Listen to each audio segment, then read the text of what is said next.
C'est un investissement qui est assez original finalement. On investit concrètement dans des forêts. Il y a un avantage fiscal. Et le dernier avantage, c'est en matière de transmission. Il faut le rappeler, la vente de résidence principale, c'est zéro fiscalité sur la plus-value. Ouais, ça c'est dingue. Ok, donc il aura 10 millions d'euros dans 19 ans. Et là, c'est quoi le schéma que t'as envisagé ? Bonjour à tous, bienvenue dans une nouvelle analyse de patrimoine un peu particulière. Aujourd'hui, on analyse un profil d'un commercial dans la tech avec Corentin. Du coup, avant de rentrer dans le vif du sujet, Corentin, qui es-tu et qu'est-ce que tu fais assis à côté de moi ? Salut Mounir, ça fait bizarre d'être assis à côté de toi pour une analyse de patrimoine.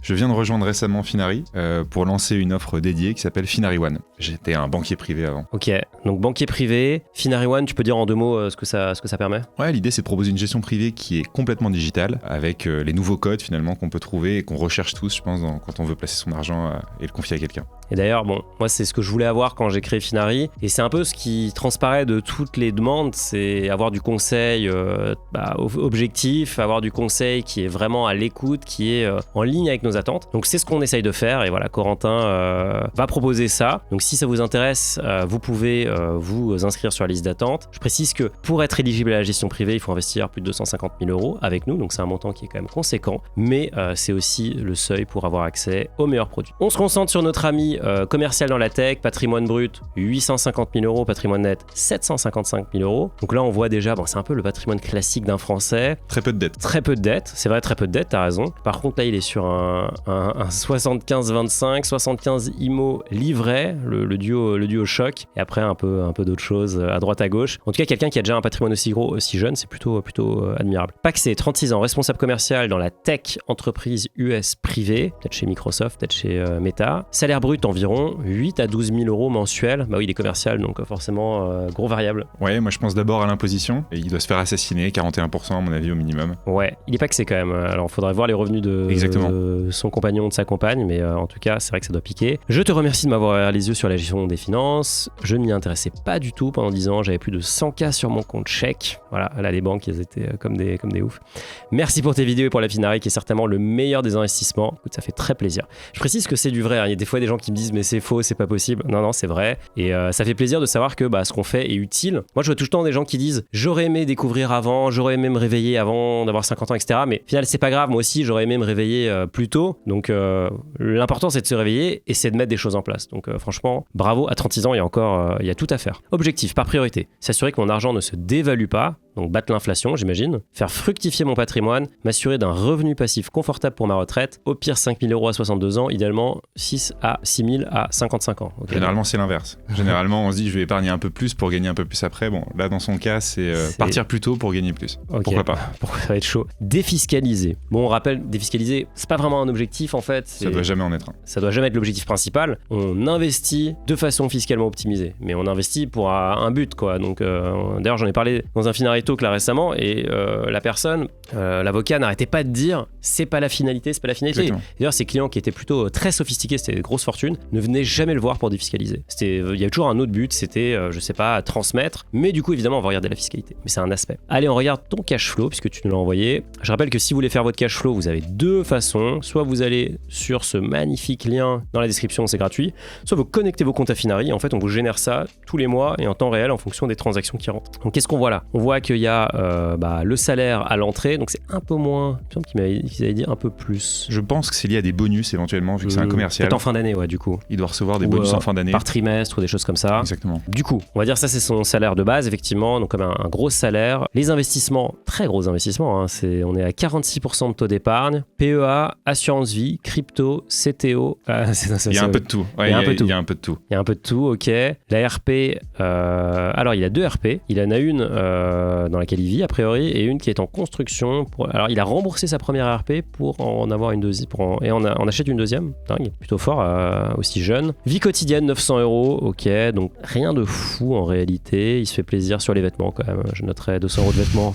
Voilà, je suis pas très vêtements, mais bon. Ok, média Finary mensualisé, bon investissement. C'est là qu'on voit quand même les gens qui me disent 150 euros par an, c'est cher. Oui, mais les amis, il faut voir ce que ça vous rapporte aussi. C'est surtout évidemment sur un patrimoine comme ça où il y a vraiment de la valeur à aller chercher. Vacances, 600 €, ça c'est important quand vous envoyez votre patrimoine ou quand vous regardez votre cash flow, pensez bien à mensualiser vos vacances parce que même si vous partez qu'une ou deux fois, ça fait des montants qui sont conséquents. Complètement. Là, dans son cas, ça fait 7200 € par an. Est-ce que tu vois des choses là qui te choquent ou qui te surprennent? Ouais, alors moi je vais plutôt me concentrer sur la partie investissement mensuel. À ce stade, pas trop de commentaires sur ces vêtements à mon niveau. Sur la partie investissement mensuel, déjà il fait un peu de tout. Alors ça peut être quelque chose d'intéressant. Il faut voir maintenant la répartition de son patrimoine actuel. Est-ce qu'il n'est pas en train de se disperser un tout petit peu? C'est la question qu'on peut se poser. Moi en tout cas c'est celle que je me pose quand je vois ça. Ok, écoute, on va découvrir ça, juste prendre peut-être quelques infos avant pour avoir le contexte. IMO, nouvel RP en construction, j'ai un livret Revolut Esther. Bon, je parle souvent de l'Esther, en fait, le taux court de la zone euro, taux de la Banque centrale, et donc aujourd'hui, il doit être à 3,48%. Ça dépend sur Revolut de votre abonnement. Pour info, Wise, eux, payent le même taux, enfin, il n'y a pas d'abonnement sur Wise, donc vous avez tout de suite le taux maximal. Je crois qu'actuellement, c'est 3,48 aussi. Vous n'avez même pas besoin d'avoir un abonnement premium, ou je ne sais plus comment ça s'appelle sur Revolut. Ça peut être pas mal. Après, je rappelle quand même que ça, c'est brut, et qu'on paye la flat tax dessus. Donc ça fait moins que le livret A. Mais si votre livret A est plein et que vous voulez placer du cash, why not? IMO RP actuel, dont je n'aurai plus d'utilité d'ici 6 à 9 mois, et c'est mon sujet principal. Que ferais-tu à ma place? Option 1, placer cet argent sur mon PEA au risque de le remplir, mais du coup, sur quel support placerais-je mon épargne mensuelle? Si seulement PEA. Alors je vois pas de risque en fait, c'est plutôt une bonne nouvelle que le PEA est rempli, c'est-à-dire qu'il a atteint un vrai palier, mais bon, je vois ce que tu veux dire. Je pense que c'est plutôt l'idée de te dire que tu vas passer des ordres à des prix, au prix actuel et que le marché pourrait peut-être tomber, je sais pas. Ou alors faire de la location nue meublée en sachant que je n'ai pas le temps et que ma TMI est à 41%. C'est pas vraiment une question, j'ai l'impression. Il a déjà la réponse.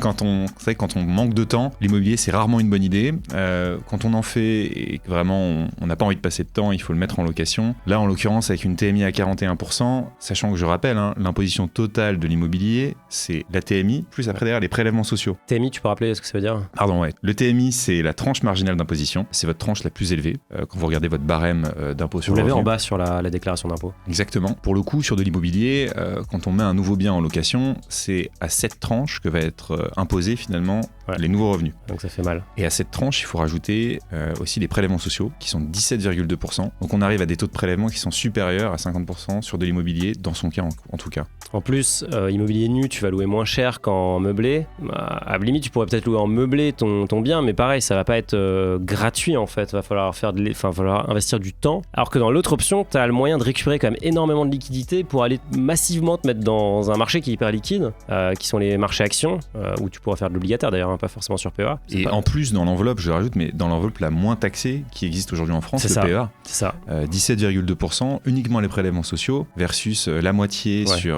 un actif qui est probablement moins rentable, l'immobilier à long terme. En plus. La question, je pense qu'elle se pose pas vraiment. Question est vite répondue, comme on dit. Épargne liquide, livret A, LDD, CEL, ok, les grands classiques. Alors CEL, je crois que les taux sont vraiment pas terribles, donc faudrait voir ça. Article 83, qu'est-ce que c'est article 83? Alors, c'est une vieille enveloppe de retraite qui est plus tellement utilisée aujourd'hui. La plupart ont été transférés vers des anciens PERP, actuellement PER, plan d'épargne retraite. Ce qui est bien, c'est que c'est simple, tu vois. C'est toujours simple les enveloppes. Article 83, on dirait que c'est un truc dans Star Wars. Genre activer l'article 83.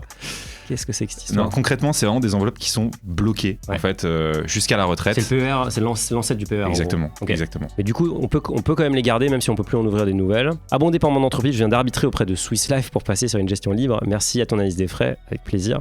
Je compte repartir comme ci-dessous. Qu'en penses-tu? Fonds euro, S&P 500, ça c'est un ETF Gold, j'imagine, ou un fonds Gold. Un CAC 40 ESG et un MSCI World. Ok. Bon, il faudrait qu'on regarde un peu à quel point tout ça est corrélé. Qu'est-ce que t'en penses là à chaud comme ça? À chaud, quand je vois 20% de fonds en euros, je trouve ça dommage sur une enveloppe qui est bloquée jusqu'à la retraite. Surtout quelqu'un qui a 36 ans. Exactement, et sur lequel on a vraiment le temps justement de prendre du risque. Je rappelle, la volatilité, plus le temps passe, moins elle est importante, moins il y a de risque de perte sur le marché action, donc autant y aller à fond sur ce type d'enveloppe. C'est vrai que le PER, c'est là où vous pouvez vraiment mettre le maximum de risques sans faire des trucs qui sont complètement insensés, quoi, mais vous pouvez prendre plus de risques qu'ailleurs parce que de toute façon vous avez du temps. PER, abondé chaque année en environ 5 000 € aux défiscalisations. Je suis en train de le migrer. On rappelle d'ailleurs que la défiscalisation, enfin le PER, c'est pas gratuit. C'est l'entrée est gratuite, la sortie est payante. Donc, mais bon, toi, t'es vraiment dans le cas un peu parfait parce que t'as une TMI très élevée, tes revenus vont chuter très fortement à la retraite. Encore faut-il aller à la retraite, mais aller jusqu'à la retraite. En tout cas, ça paraît être intéressant. Je suis en train de migrer de Swiss Life vers Lynxer en gestion libre. On peut transférer les PER, ça c'est quand même pas mal, contrairement à l'assurance vie qui est un peu plus limitée. Merci à ton analyse de frais encore une fois. On va montrer pourquoi d'ailleurs notre ami ici parle de l'analyse des frais parce qu'on a ajouté quelque chose de nouveau en fait dans l'analyse des frais, le scanner, et je pense que ça a un peu été le coup de grâce pour pas mal de monde puisqu'on a étendu l'analyse aux enveloppes et notamment à la gestion des enveloppes. Et là franchement ça fait assez mal si on a des enveloppes un peu pourries. Je prévois la même répartition pour l'article 83, qu'en penses-tu? Même commentaire, ouais. Pas besoin de fonds euros. Pas besoin de fonds en euros, pas besoin d'actifs très peu risqués. Ok, bon, on va regarder après ce que ça donne entre eux là tous ces fonds. PEA que j'ai ouvert en mars 2024, j'y place 2 000 € par mois. C'est très important comme somme. J'ai du mal à trouver ma stratégie, je tâche, je vois que ce n'est pas du tout rentable pour le moment. Sur quel support investir? Quand tu dis pas du tout rentable, j'imagine qu'il est rentré dans un moment où le marché baissait un petit peu. Le marché il est quand même en hausse depuis le Covid en gros, enfin c'est quasiment non-stop. Ouais, après c'est vrai que ça peut être décourageant quand on rentre sur des périodes de marché comme celle-ci. Je pense qu'il faut prendre son mal en patience, investir dans son cas en DCA, donc un peu chaque mois. 2 000 € c'est une belle somme. Bon, il y aura des moments de marché compliqués, mais il faut se laisser le temps et il faut laisser le temps dans le marché. Voilà. Et qu'est-ce que tu disais toi d'ailleurs à tes clients qui avaient, qui gagnaient 1 million € et qui voulaient déployer dans les marchés actions? C'était quoi ta recommandation de stratégie? Alors si on regarde statistiquement, uniquement un lump sum, donc le fait d'investir tout d'un seul coup, c'est vrai que c'est souvent le plus rentable, en tout cas en termes de probabilité. Maintenant, il y a une variable psychologique qui est quand même assez dure à passer. Donc moi, ce que je proposais assez régulièrement, c'était du DCA. Sur combien de temps? Alors le DCA, je pense qu'on peut le faire sur 6 mois. Ok, donc assez rapide quand même. Oui, le DCA, il faut le faire assez rapidement. Il faut éviter de rester hors du marché trop longtemps. Bon, c'est vrai que ça paraît court, tu vois, typiquement, moi j'aurais dit 12 mois et tout, mais moins intéressant d'être plutôt radical comme ça. Surtout que là, dans son cas, il est quand même, c'est quelqu'un qui gagne de l'argent, je veux dire, tous les mois, il y a des nouveaux revenus qui rentrent, donc il a moyen de déployer plus. On continue, AV en gestion libre, j'y place 300 € par mois, AV en gestion pilotée que je suis en train de clôturer, merci à l'analyse de frais. PEE, plan d'épargne entreprise en gestion pilotée, je n'ai pas la main dessus, mais j'ai demandé à passer en profil dynamique. Alors normalement, on peut passer en gestion libre, il me semble, sur un plan épargne entreprise. Ça m'étonne qu'il n'ait pas le choix dans les enveloppes, plutôt dans la façon dont elles sont arbitrées. Il n'y a peut-être pas le choix sur les fonds, ça c'est sûr. Une liste fermée, ça c'est de base. Ouais. Maintenant, souvent on laisse la main avec des fonds plutôt offensifs, d'autres de trésorerie. Ça m'étonne qu'il y ait vraiment une gestion pilotée avec un gérant qui prenne la main de façon obligatoire dessus. Ouais. D'autant que ça doit être une option qui coûtait assez cher là-dessus. Bien sûr, il n'y a rien qui est gratuit. Donc à vérifier aussi si tu peux pas carrément passer en gestion libre. Moi j'ai un PE, gestion libre. J'en parle souvent, mon fameux PE Sanofi, tout le monde le connaît je pense. Voilà, je suis en gestion libre évidemment et j'ai 2 fonds d'ailleurs dedans. Non, j'ai un fonds action obligataire qui est assez intéressant. Et d'ailleurs, il y a des fonds actifs dedans. Il y a même du Comgest dont j'avais reçu le CEO. Je vais vous mettre le lien ici quelque part. Vincent Strauss, c'était hyper intéressant. CTO pour apprivoiser le stock picking. Stock picking, qu'est-ce que c'est? C'est juste d'acheter des actions qu'on aime bien en gros, d'acheter du Apple, du LVMH, etc. Quelques autres actifs, montres et objets de collection, vinyle, livres, crowdlending, que des bonnes expériences jusqu'à maintenant. Je compte arrêter car cela prend trop de temps. Plutôt une bonne nouvelle. J'ai quelques fonds dans un GFI forêt. Je l'avais fait pour la défiscalisation, mais j'ai été naïf car les frais sont très élevés. Finalement, la performance annualisée sur 10 ans est d'à peine 3%. C'est quoi les GFI forêt? C'est des groupements forestiers d'investissement. C'est une enveloppe qui est assez... c'est un investissement qui est assez original finalement. On investit concrètement dans des forêts qui sont divisées en plusieurs investisseurs. Il y a un avantage fiscal, l'internaute nous l'a dit, mais tu as surtout un avantage à la fois sur les revenus. Ouais. Au niveau de l'IFI, c'est une base qui rentre pas dans l'IFI. Donc l'impôt sur la fortune immobilière, pour l'instant, il n'est pas concerné, mais avec sa future construction de maison, peut-être qu'il le sera un jour. En tout cas, je lui souhaite. Et le dernier avantage, c'est en matière de transmission. En matière de transmission, il y a un abattement qui est de mémoire aux alentours de 75%. C'est énorme. Okay. Et ça permet donc d'enlever, d'effacer donc sur tout l'investissement et la dernière valeur de l'investissement au jour malheureux du décès, on enlève 75% de la valorisation. Mais par contre, en contrepartie, le rendement est pas terrible du tout en fait. Ouais, 3%, j'avais envie de dire, c'est un rendement de marché sur les forêts. C'est un actif qui est très peu rentable. Ouais. 3%, il faut bien se dire que le rendement d'une forêt, finalement, c'est la coupe de bois. C'est très concret. Et la coupe de bois, ça rapporte pas grand-chose. Je pense que les forêts chinoises sont bien plus fournies que les forêts européennes. Et ces GFI sont des investissements dans des forêts européennes. Crypto, 200 € par mois depuis peu. Pour l'instant, c'est pas très performant, mais je reste patient. À partir de quelle valeur conseillerais-tu de prendre un wallet? Bon, ça, on me la pose, je pense, tout le temps, cette question. Moi, je dis toujours, à partir du moment où t'es pas confortable de garder la somme chez un tiers. Donc, vu ton patrimoine, moi, je dirais à partir de, franchement, 1 000 €, 2 000 €, tu peux commencer à acheter un ledger. Ça coûte 60 € en réalité. Tu bosses dans la tech, donc tu vois, c'est pas un ledger qui va te faire peur. Donc, franchement, achète-le, vas-y. Et au moins, tu maîtrises la technologie derrière la crypto, à savoir la blockchain. Sinon, en fait, tu délègues tout. Donc voilà. Après, il faut savoir que sur Finari, la majorité des clients laissent aussi leur crypto chez nous. Bon, c'est un choix, on leur laisse la possibilité, mais vous avez toujours l'option de retirer. Et moi, j'encourage toujours les gens à le faire. Question, que dois-je faire avec ma RP actuelle? Si je remplis mon PEA, pourrais-je mettre mes 2000 € par mois d'épargne? Que penses-tu de mes répartitions d'actions? Du coup, le profil, pas mal de montres.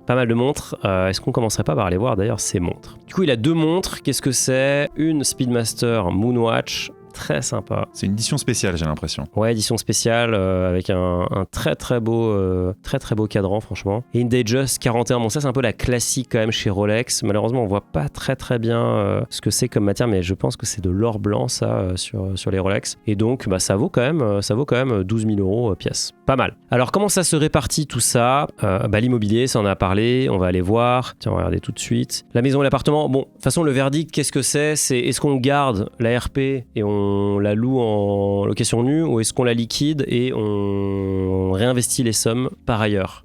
Le choix de la vente, je pense qu'il me paraît le plus opportun, d'autant que, il faut le rappeler, la vente de résidence principale, c'est 0 fiscalité sur la plus-value. Ouais, ça c'est dingue. Donc là, en l'occurrence, il faudrait regarder sa fiscalité, sa plus-value, mais c'est gratuit. Je veux dire, c'est un cadeau de l'État. 36 000 € de plus-value. Net dans la poche. Il peut réinvestir directement sur son PEA, sur une assurance vie ou sur un compte titre. Donc c'est pas mal. On va pas garder le suspense longtemps, mais on pense qu'il va falloir remplir son PEA. D'ailleurs, ici, on voit qu'il a remboursé déjà 72% de son emprunt. Alors ceux qui se demandent pourquoi la maison vaut 600 000 € et qu'il en a qu'une partie, c'est parce qu'il a acheté en indivision avec sa compagne ou son compagnon, j'imagine. Mais en tout cas, là, il y a une grosse somme pour lui à récupérer. 382 000 €. Bon, il faudra rembourser quand même un petit bout d'emprunt, mais ça fera une belle somme. Et derrière, cette somme, elle pourra aller dans le PEA. Alors bon, les livrets, on va pas trop les regarder parce que là, on sait que ça, c'est le fameux compte Ester, enfin le taux à l'Ester. Là, qu'est-ce qu'il a au Crédit Mutuel? On voit pas trop, mais ça, je peux vous dire que c'est un livret A. Ça doit être un LDD.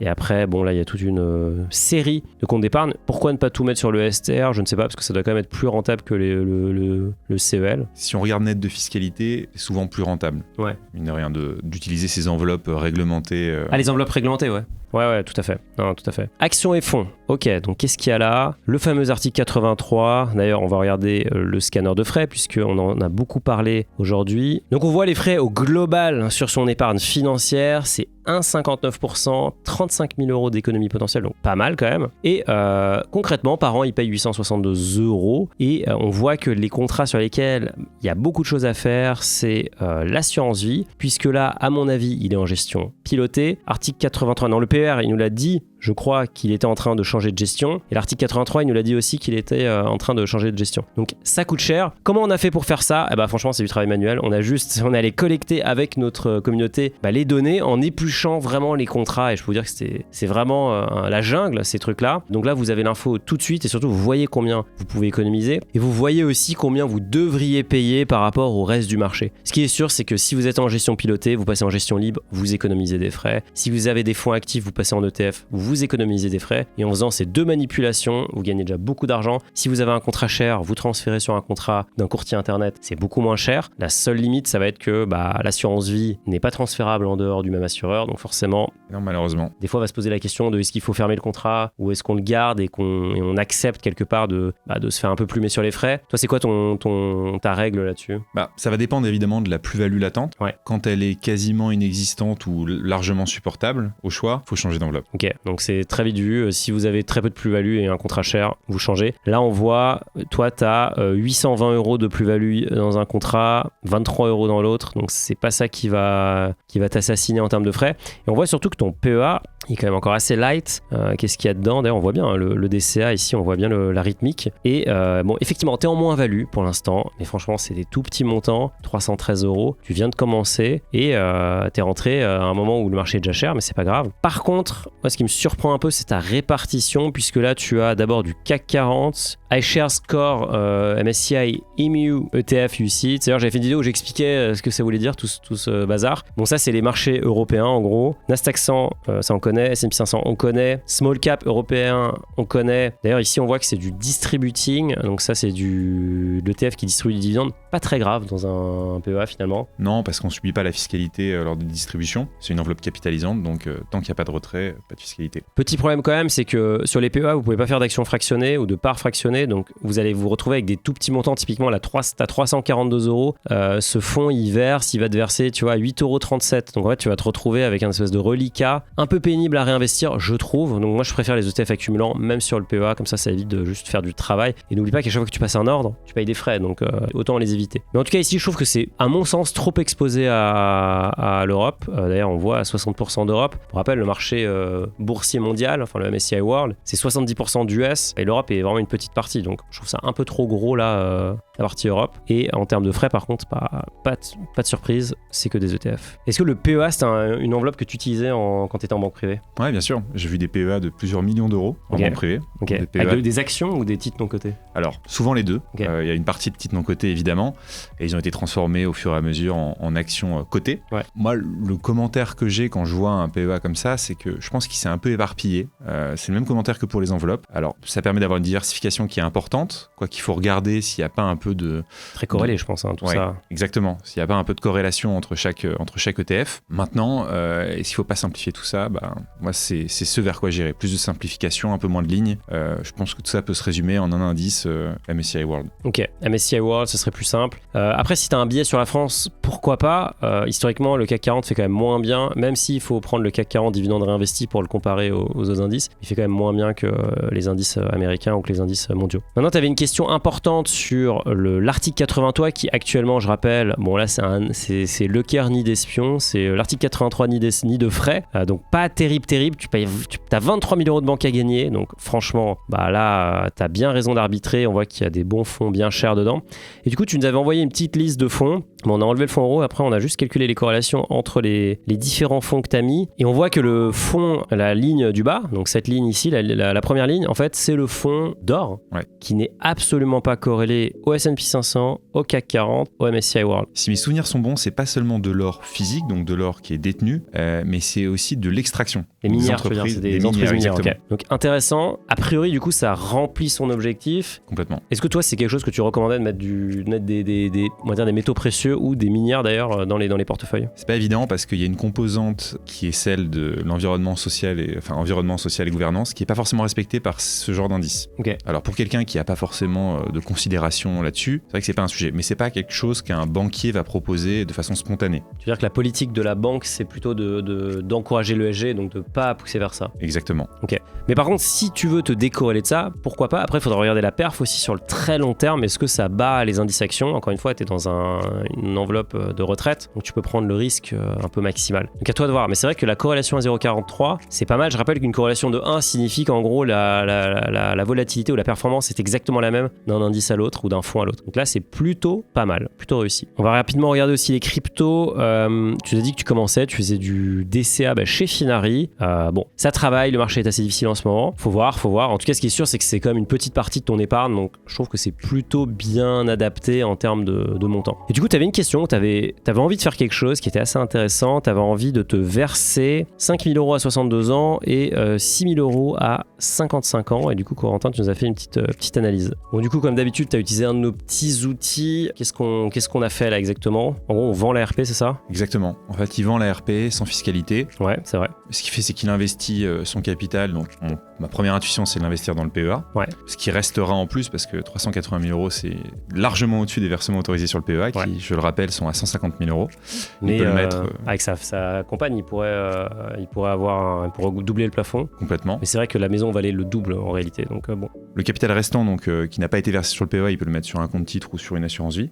Et l'idée, c'est de le placer avec un risque action. Okay. Il a une épargne mensuelle, il nous a dit de 2 000 euros, donc il ne pourra plus la verser sur le PEA. Et en fonction de son choix, donc son épargne mensuelle, compte titre ou assurance vie de 1 000 €, il les place sur 19 ans. 19 ans, c'est finalement la durée d'investissement qu'il a pour atteindre, je crois que c'est 55 ans. Ouais, c'est 55 ans qu'il visait, ouais. Pour atteindre 55 ans, le taux d'intérêt de 8%, c'est le rendement action equity monde, plutôt américain. C'est assez ambitieux, mais c'est largement réalisable. Okay. Donc l'idée, c'est que s'il place cette somme de 380 000 €, il arrive à un capital final, donc sans toucher à ce qu'il a placé, de 2,6 millions. Brut. 2,6 millions brut, exactement. Ok, donc il aura 2,6 millions d'euros dans 19 ans. Et là, c'est quoi le schéma que tu as envisagé ? Le schéma que j'ai envisagé, c'est un schéma qui, je trouve, permet d'être hyper à l'aise psychologiquement dans ses investissements, notamment quand on prend des risques. Okay. L'idée, c'est quoi ? C'est de sécuriser 7 ans de revenus. Pourquoi 7 ans ? C'est parce que c'est la durée recommandée d'investissement sur un risque action. Ok, donc ça te permet d'avoir un cycle complet, en gros. Exactement. Avec une crise au milieu, etc. Exactement. Okay. Et ça permet finalement à l'investisseur de se dire, bon bah, si j'ai, comme sur son PEA, une première année qui se passe moins bien, il me reste encore 6 ans. Okay. J'ai 6 ans pour recréer des revenus et je fais un nouveau cycle tous les 7 ans, grosso modo. Ok, et donc là, il nous disait qu'il voulait avoir, combien c'était ? C'était quelque chose comme 6 000 € par mois. Donc là, ce qu'on a fait, c'est qu'on a pris 6 000 €, on a rajouté la fiscalité, la flat tax. La flat tax, ce qui est assez arbitraire. Bon, peut-être que la flat tax aura disparu quand vous regarderez cette vidéo et que tout aura disparu. Mais en attendant, on n'en sait rien. Donc on a été plutôt conservateur avec les infos qu'on a actuellement. Ça nous fait 102 000 € par an. Donc ça veut dire que il faut 7 fois ça, il faut 720 000 € pour derrière pouvoir vivre et se verser le salaire qu'il veut. Là, c'est lui vraiment qui se verse le salaire, hein. Il n'y a pas de dividende ou d'histoire. Exactement. Il vend pour sécuriser. Donc qu'est-ce qu'il fait après de cet argent Là, il vend, au bout de 19 ans, il vend 7 ans de revenus. Qu'est-ce qu'il en fait ? Donc l'idée, c'est que ces 7 ans de revenus, il ne va pas les laisser sur un compte à vue. Ouais. Il va quand même les placer pour optimiser ou du moins limiter l'impact de l'inflation. Okay. Donc il va les placer sur un fonds en euros, s'il investit à travers une assurance vie. Peut-être qu'il y aura encore des offres boostées dans 7 ans, plutôt dans 19 ans. Et donc il va placer sur un fonds en euros ou sur une enveloppe de type monétaire, un fonds monétaire, un indice obligataire, n'importe quoi.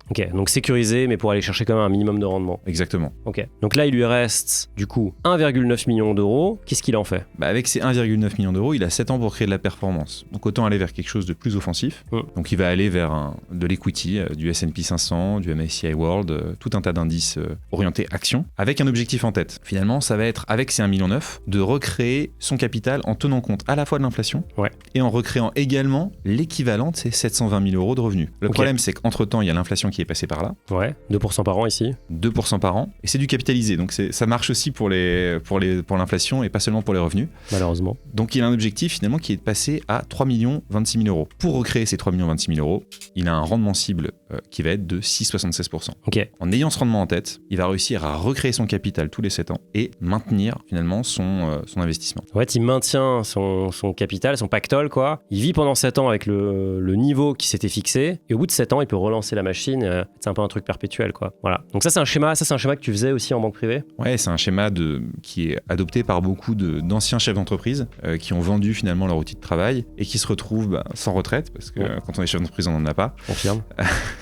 Et qui ont du coup besoin d'avoir un peu de visibilité et n'ont pas envie de vivre dans le risque et dans la peur systématiquement pour se payer leur retraite. Ok. Je pense que ça, c'est un schéma intéressant. C'est vrai qu'on n'en avait jamais vraiment parlé, mais c'est un schéma qu'on fait pour les gros patrimoines. En fait, vous pouvez... Mon chien qui s'excite. Vous pouvez aussi l'appliquer à votre patrimoine. En tout cas, bravo pour ta trajectoire. Franchement, tu as toutes les clés en main pour atteindre ton objectif. Là, ça semble complètement faisable. Mieux même, avec toutes les optimisations que tu es en train de mettre en place, tu vas que débloquer plus de revenus et plus de patrimoine. Donc bravo. J'espère que ça t'a été utile et peut-être que cette stratégie sur les 7 ans, ça va t'inspirer. Si vous voulez qu'on analyse votre patrimoine avec Corentin, que Corentin l'analyse lui-même, que je le fasse moi, vous postulez. Le lien, il est dans la description. Et en attendant, je vous souhaite des bons investissements, je vous souhaite un bon dimanche et je vous dis à très vite. Ciao.